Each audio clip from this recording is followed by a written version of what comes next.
So the last video shot in vertical looked a little bit odd, but that's okay because I'm still learning very much about how to make these sort of blog things. So for chapter two, we want to go into operational leaders versus collaborative leaders and which skills work better for which ones. So if you're an operational leader, you're tasked with running the day-to-day going ons of a business. So this would be something like the head of the custodians, your lead engineer if you're in an engineering firm, your COO, chief of operations. So, what sort of skills would an operational leader need? Well, I think the first one from the list that we had is that they need knowledge. People who are operational leaders are functionally subject matter experts, SMEs, first and foremost. Their main job is to know the runnings of the business inside and out, day to day, what needs to get done in what way in order for the business to hit its targets. So that right away just strikes me as the number one skill in operational leads. The next one is a desire to lead. I want to try to give a little more narrative in this one, as is requested, maybe sort of painting sort of a word picture a little bit. And for me, one of the things that sticks out really quickly is that a lot of people who end up in operational leadership positions don't want to be leaders. I have seen personally in healthcare so many charge nurses, so many lead respiratory therapists, so many chairs of certain departments who have zero desire to actually be in that position. What happened is attrition. There was a leader, that person liked the role, that person retired, resigned, died, moved to a different hospital, whatever. And then the person who gets elevated to take their place doesn't necessarily want the position. That person may simply just want to make the extra money, may want the few extra dollars an hour, or it could have just been like, who's it going to be? You. Nobody wanted it. That person gets stuck with it. And so I think without that desire to lead, a lot of operational managers are actually fairly terrible leaders. And it's because they never wanted the position in the first place. It was just thrust upon them.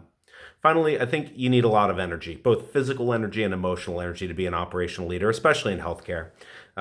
If you're a charge nurse, if you're a head of nursing, if you're a house supervisor, you're going to be running all over the building day and night. You really need physical stamina to do that job.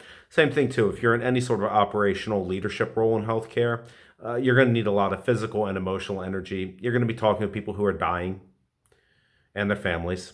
You're going to be talking with people who have been wounded, who've been shot, who've been in a traumatic accident, who've had a heart attack, a stroke, whatever the case may be, at least in the field I work in hospital medicine and emergency medicine.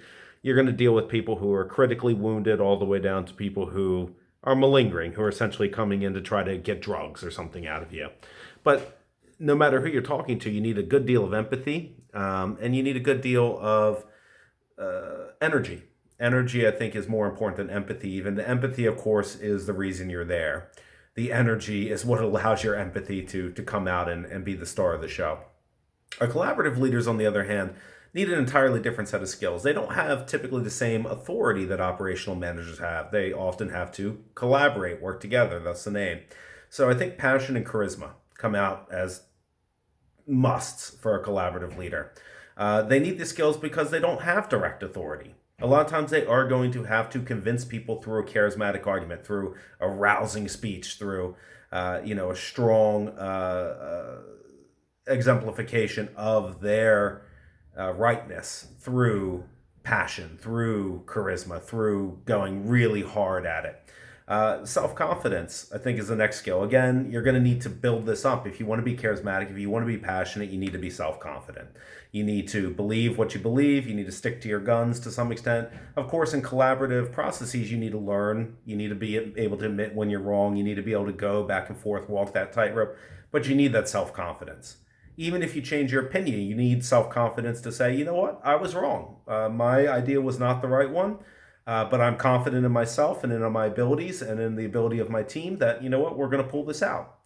And the final one is decisiveness. At some point, you need to be decisive if you're a collaborative leader. Yes, we can build a consensus, we can work all day long, but at some point a decision needs to be made, and the collaborative leader will sometimes have to pull a few people along begrudgingly, but still needs to accomplish that task. And, to paint another word picture with this one, I think we can go back to Pope Francis, and not necessarily his personal opinions about the LGBTQ issue, but specifically looking at the way that the Catholic Church operates differently from the Orthodox Church. So the Catholic Church is very much an operational church. The Pope is the chief of operations, the king of Vatican City, the head of the faithful, etc., etc. And he really does have pretty much unchecked authority within the church, somewhat bounded by the College of Cardinals and the Pontifical Commission for the Vatican City, but essentially he's fairly much an operational leader. Meanwhile, if you look at the Orthodox Patriarchs of the East, they're incredibly collegial. In fact, even the leader, the head of the Greek Orthodox Church and the head of the Russian Orthodox Church, the two largest versions in there, don't really consider themselves leaders. They call themselves princeps, or they call themselves prima inter pares, a first among equals. So even then, a leader in that collaborative model is an equal. They just happen to be the first among the equals. They have to work together. And so, of course, the Pope, what skills does he need? Of course, he needs knowledge. He needs desire to lead. He needs energy, those things we talked about. And the patriarchs of the East need all the other skills that we talked about, the passion and charisma, the self-confidence, the decisiveness. And you would think a Pope needs this large amount of decisiveness, but popes really don't. Whatever they say goes. They really don't need to justify themselves. They really don't need to do much beyond just do what they feel is right and lead the church in the direction they want it to go in. So I think that's a good summation of the two. I think it sort of brings everything sort of back together and does relate a little bit to our first video. So I really like that.